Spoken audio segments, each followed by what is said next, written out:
What if I told you Final Fantasy IX could be Final Fantasy VIII? Square developed Final Fantasy VIII and Final Fantasy IX around the same time in the late 1990s for several strategic and creative reasons.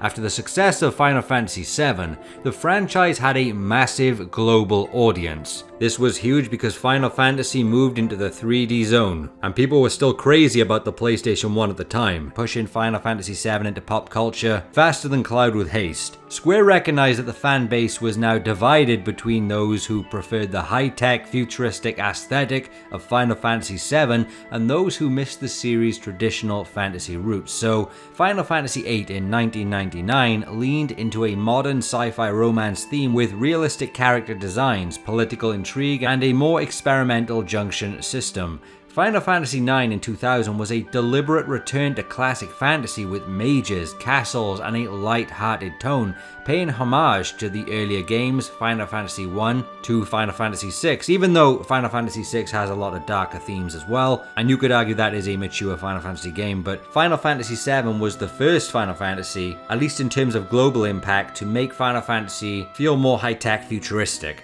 But Square knew by developing both Final Fantasy VIII and IX at the same time could cater to both fan bases without compromising either vision. Now we're going to be talking about Final Fantasy VII's success as well, and if Final Fantasy IX was the original plan after Final Fantasy VII before VII's overwhelming success. You see, in terms of developing 8 and 9 at the same time, Square's team structure allowed it. They had a large multi-team development structure at the time, and after Final Fantasy VII, they expanded significantly. Different directors and leads, and they had resources and staff to develop multiple flagship titles in parallel. They also kept key staff constantly engaged and let newer talent take bigger roles. Both games were developed for the PlayStation 1, but Square was aware of the impending PlayStation 2 launch in 2000, so they wanted to maximize the PS1's lifespan by delivering high-profile titles before the shift. Final Fantasy VIII pushed the PS1 graphically and stylistically in 1999.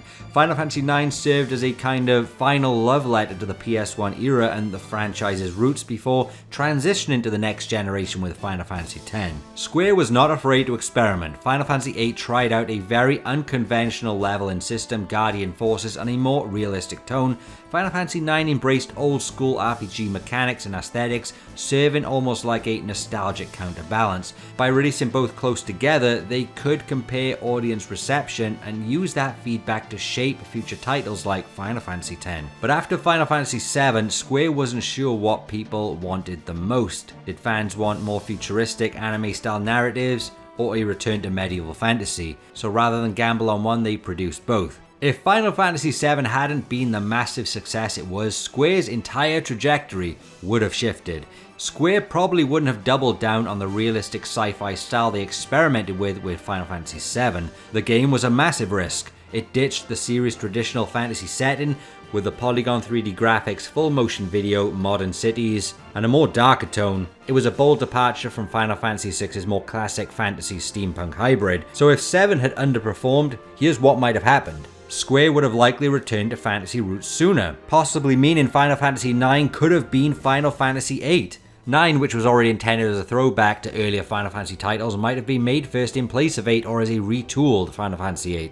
The company would have likely seen 7 as a failed experiment overall, and pivoted back to what had worked before, medieval fantasy crystals and class-based characters. So yes, Final Fantasy IX's style, world, and tone probably would have been the safe rebound game, and in that alternate timeline, it might have been Final Fantasy VIII in name, even if the story and gameplay resembled that which we know as Final Fantasy IX. Final Fantasy VII's success gave Square confidence to keep pushing boundaries with Final Fantasy VIII, both in realistic visuals, romance-driven plot, abstract mechanics like junctioning. The budget and team expansion needed to work on multiple massive titles at once. If Final Fantasy VII flopped, Square might not have had the resources to do simultaneous projects. 8, as we know it, with its experimental systems and themes, likely wouldn't have been greenlit at all. Again, 7 brought in a huge new Western audience. It changed the perception of JRPGs globally. If that didn't happen, Square would have focused more on what worked in Japan, where fantasy-style games had always been more popular. That means Final Fantasy IX would have aligned more with Japanese tastes and might have become the default direction for the series post-Final Fantasy VI. Square made Final Fantasy VII the way they did because they wanted to push the series forward, not just technologically, but thematically and stylistically. Coming off the massive success of 7, they had the freedom and pressure to innovate.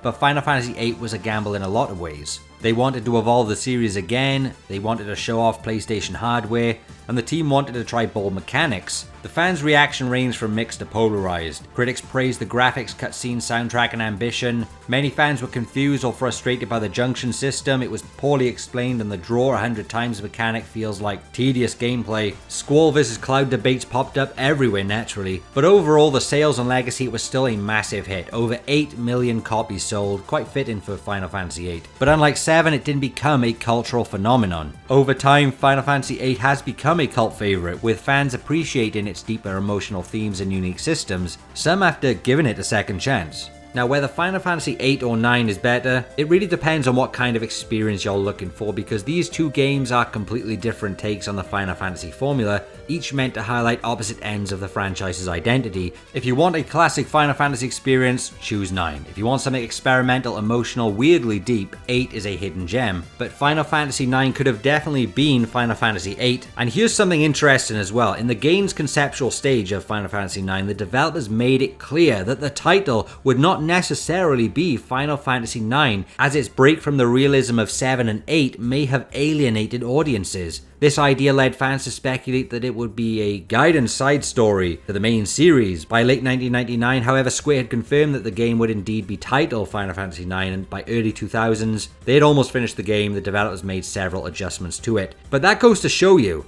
that Square was losing faith in what the current majority audience for Final Fantasy was at the time. To think Final Fantasy IX wasn't going to be called 9 because they thought the audience had changed that much from 7 and 8 is crazy.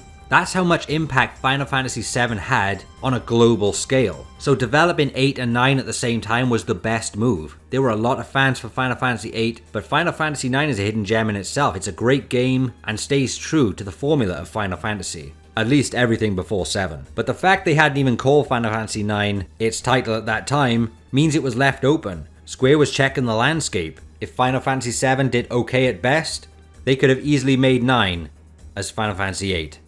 But by the time 8 came out and they were finalizing Final Fantasy 9, it was pretty clear there were many fans of the new style. But I'm very grateful we got both Final Fantasy 8 and Final Fantasy 9.